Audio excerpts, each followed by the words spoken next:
നന്ദന പറയുന്നത് കേട്ട് എല്ലാവർക്കും സങ്കടം വന്നു. തൻ്റെ പെണ്ണിനെ ഉപദ്രവിച്ചതിനുള്ള ശിക്ഷ ഉടനെ കൊടുക്കാൻ കാശി തീരുമാനിച്ചു. ആ, എല്ലാവരും വന്നോ? ദേ ഇപ്പോൾ റെഡിയാവും എല്ലാം. വൈദേഹി നന്ദനയെ തന്നെ നോക്കി.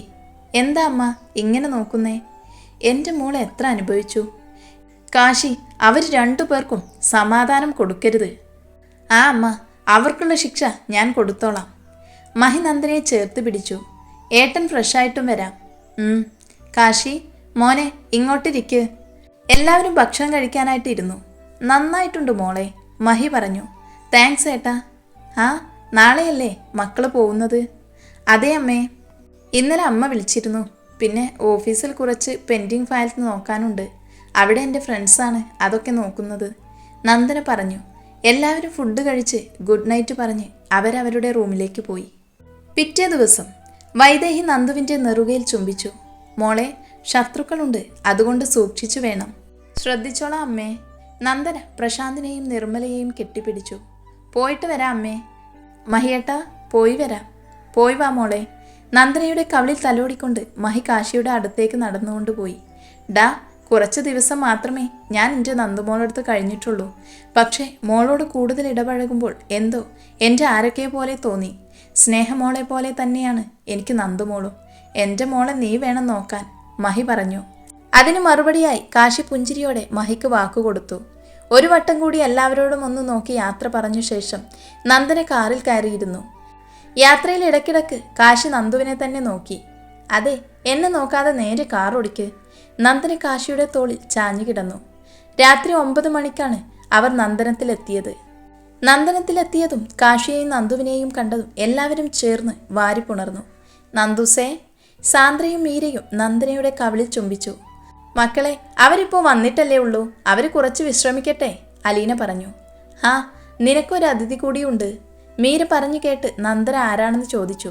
വിജയനെ കണ്ടതും നന്ദനയ്ക്ക് സന്തോഷമായി. ആ, ഞാൻ വിചാരിച്ചു നീ ഇവിടെ ഇല്ലെന്ന്, നന്ദന പറഞ്ഞതും വിജയ് പുഞ്ചിരിച്ചു. ഞാൻ നാട്ടിലായിരുന്നു. എനിക്കൊരു പെണ്ണാലോചന, അമ്മയ്ക്ക് എന്നെ കെട്ടിക്കാണണമെന്ന്. അതുകൊണ്ടാണ് അങ്ങോട്ടേക്ക് പോയത്. ആ, എന്നിട്ട് ആ പെണ്ണിൻ്റെ ഫോട്ടോ ഉണ്ടോ? വിജയ് എല്ലാവർക്കും ആ ഫോട്ടോ കാണിച്ചു. ഇത് സാന്ദ്രയുടെ ഫോട്ടോ അല്ലേ? മീര പറഞ്ഞതും എല്ലാവരും സാന്ദ്രയെ നോക്കി. സത്യം പറഞ്ഞോ, നിങ്ങൾ രണ്ടുപേരും ഇഷ്ടത്തിലാണോ? നന്ദന ചോദിച്ചതും സാന്ദ്ര തല താഴ്ത്തി. വിജയ് പറ, എസ് ഓർ നോ? നന്ദന ചോദിച്ചതും വിജയ് എസ് എന്ന് പറഞ്ഞു. ഞാൻ സാന്ദ്രയെ ആദ്യം കണ്ടത് ജംഗ്ഷനിൽ വെച്ചായിരുന്നു. അവിടെ അന്ന് സാന്ദ്രയെ കണ്ടപ്പോൾ മുതൽ ഞാൻ സാന്ദ്രയുടെ പിന്നാലെയായിരുന്നു. പിന്നെ സാന്ദ്ര KN ഓഫീസിലാണ് വർക്ക് ചെയ്യുന്നതെന്നറിഞ്ഞ് ഞാൻ KN ഓഫീസിൽ ജോയിൻ ചെയ്തു.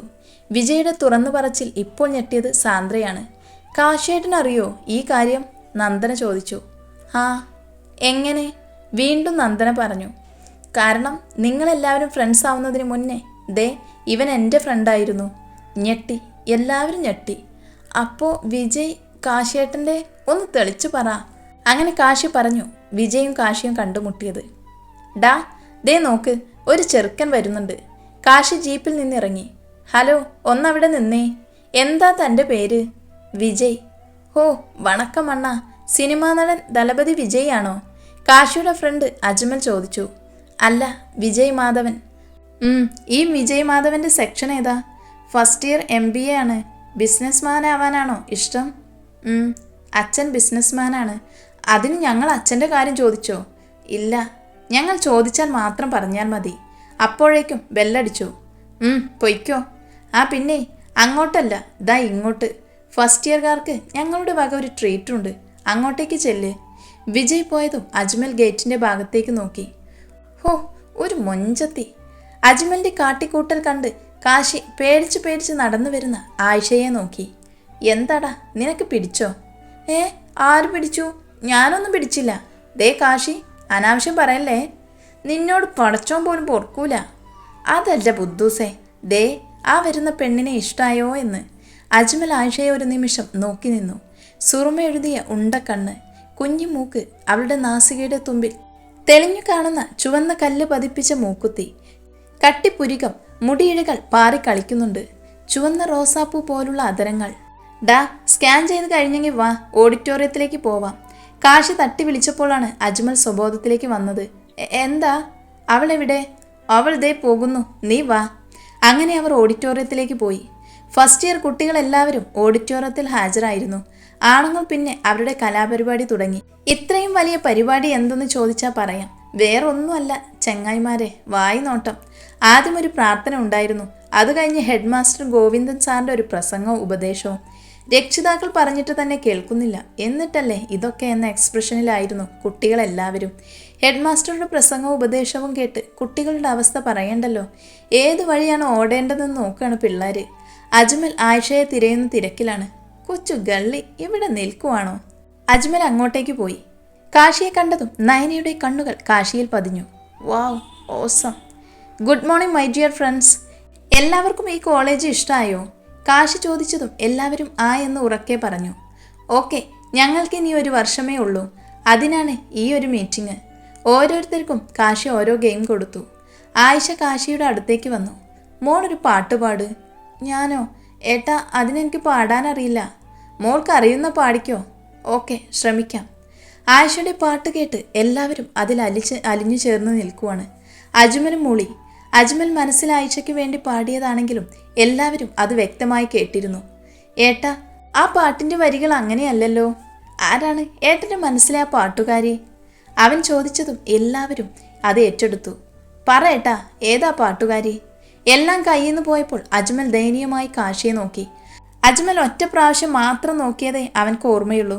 കാശിയുടെ കലിപ്പ് സ്വഭാവം വ്യക്തമായി അറിയുന്ന ഒരാൾ മാത്രമേ ഉള്ളൂ, അത് അജ്മൽ മാത്രമാണ്. അത് എനിക്ക് അങ്ങനെ ഈ കുട്ടിക്കൊരു കമ്പനി അത്രമാത്രം അല്ലേടാ. കുട്ടി നന്നായി പാടിട്ടോ. പാട്ട് അറിയില്ലെന്ന് പറഞ്ഞ് കുട്ടിക്ക് നല്ല ഭാവിയുണ്ടേ.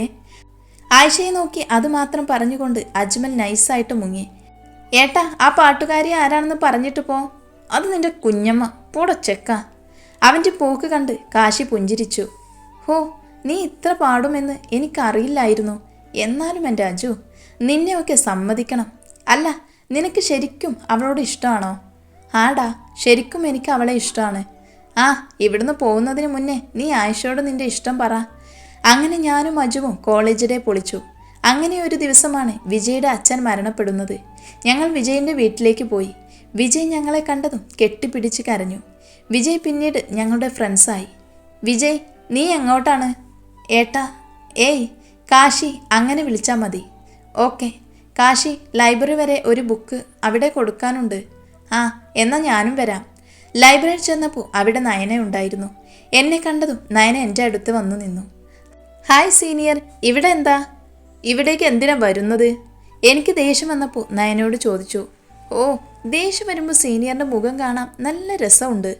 നയന എൻ്റെ താടിയിൽ കൊഞ്ചിച്ചുകൊണ്ട് പറഞ്ഞപ്പോൾ എനിക്ക് ദേഷ്യം വന്നു. നിന്നെ ഞാൻ. നയന എല്ലാവരെയും നോക്കി. എല്ലാവരും അവളെ നോക്കി ചിരിക്കുന്നുണ്ട്. ചിലർ അടക്കം പറയുന്നുണ്ട്. അതൊക്കെ കണ്ടപ്പോൾ നയനയുടെ ശിരസ് താണു. ഇനി മേലാൽ എൻ്റെ പിന്നാലെ ഒലിപ്പിച്ച് വന്നാലുണ്ടല്ലോ, ഈ കാശിനാഥനെ നിനക്കറിയില്ല. നീ ഇനി എൻ്റെ ക്ലാസ്സിൻ്റെ പരിസരത്തെ കണ്ടാൽ അറിയില്ല മോളെ, നിനക്കൊന്നും എന്നെ. എല്ലാവരോടും ചിരിച്ച് കളിക്കുന്ന കാശിനാഥനെ മാത്രമേ നീയൊക്കെ കണ്ടിട്ടുള്ളൂ. വല്ലാതെ വിളച്ചിലെടുത്താലുണ്ടല്ലോ. പിന്നെ ഈ കോളേജിൽ എന്നല്ല, ബാക്കി ഞാൻ പറയുന്നില്ല. പിന്നെ നിന്റെ നോട്ടവും ഭാവവും കണ്ടപ്പോൾ തന്നെ എനിക്ക് പിടികിട്ടിയതാണ് നിനക്ക് എന്നോട് ഇഷ്ടമാണെന്ന്. എന്നാൽ കേട്ടോ, എനിക്കൊരൊറ്റ പെണ്ണിനെ മാത്രമേ സ്നേഹിക്കാൻ പറ്റൂ. അത് എൻ്റെ പെണ്ണ് നന്ദനയാ, അല്ലാതെ നീയല്ല. കേട്ടല്ലോ? വിജയ് കാശിയുടെ അരികിലേക്ക് ചെന്നു. കാശി, എന്താ പ്രശ്നം? വിജയ് ചോദിച്ചു. ഇവർക്ക് എന്നോട് പ്രണയം. ഒരു വട്ടം കൂടി ഇനി എൻ്റെ പിന്നാലെ നടന്ന എൻ്റെ മറ്റൊരു മുഖം നീ കാണൂ. ഓർത്തോ നയന. പഠിക്കാൻ വന്നതാണെങ്കിൽ പഠിച്ചിട്ട് പോവാൻ നോക്ക്, അല്ലാതെ പ്രേമം അത് ഇത് എന്ന് പറഞ്ഞ് വന്നാലുണ്ടല്ലോ. നീ അറിയും, ഇപ്പോൾ കിട്ടിയിട്ടുണ്ടല്ലോ, നന്നായി. ഇനിയെങ്കിലും നന്നാവാൻ നോക്ക്, സ്റ്റുപ്പിഡ്. പിന്നീട് നയനെ ഞാൻ കണ്ടിട്ടില്ല. കോളേജ് ലാസ്റ്റ് ഡേ എത്തി. എടാ, എന്താടാ? ആയിഷക്ക്. അവൾക്കെന്താ? അവൾക്കൊന്നുമില്ല. അവൾക്ക് എന്നെ ഒന്ന് പറയുന്നുണ്ടോ? എനിക്ക് നാണം വരുന്നു. അജ്മൽ നാണത്തോടെ താഴെ കാലുകൊണ്ട് ഇന്ത്യയുടെ ഭൂപടം വരയ്ക്കുന്ന തിരക്കിലാണ്. വരച്ചു കഴിഞ്ഞെങ്കിൽ ഒന്ന് പറ. ആയിഷ എന്താ പറഞ്ഞേ? കാശി, അവൾക്ക് എന്നോട് മുഹബത്താണെടാ. ഓൾക്ക് പാട്ട് ഒരുപാട് ഇഷ്ടമാണ്. അന്ന് ഞാൻ ഓൾക്ക് വേണ്ടി പാടില്ലേ, അത് ഓൾക്ക് ഒരുപാട് ഇഷ്ടമായി. അങ്ങനെയാണ് ഓൾക്ക് എന്നോട്. ഇത് കേട്ട വിജയും കാശിയും പൊട്ടിച്ചിരിച്ചു. അജ്മലിനെ നോക്കി ചിരിക്കുക വീണ്ടും തുടർന്നപ്പോൾ അജ്മലിന് ദേഷ്യം വന്നു. എന്തെത്ര ചിരിക്കാൻ? അയ്യേ വയ്യ. എന്നിട്ട് ആയിഷ എവിടെ? ദാ അവിടെയുണ്ട്. മോൾക്ക് ഇവനെ ഇഷ്ടമാണോ? ആയിഷ തലയാട്ടി. ഞങ്ങളുടെ കളിയും ചിരിയുമെല്ലാം മറഞ്ഞു നിന്ന് നയന ദേഷ്യത്തോടെ കേൾക്കുന്നുണ്ടായിരുന്നു. എന്നെ ഇഷ്ടമല്ലാത്തവരെ ഞാൻ അങ്ങനെ സുഖമായി ജീവിക്കാൻ സമ്മതിക്കില്ല. ആയിഷ, അവൾ ജീവിച്ചിരുന്നിട്ട് വേണ്ടേ? കാശിനാഥൻ, നിന്റെ കരച്ചിൽ ദേ എൻ്റെ ചെവിയിൽ മുഴങ്ങി കേൾക്കണം. നയന കാശിയെ കലിപ്പിൽ നോക്കിക്കൊണ്ട് നടന്നകന്നു ഗൂഢമായ പ്ലാനോടെ.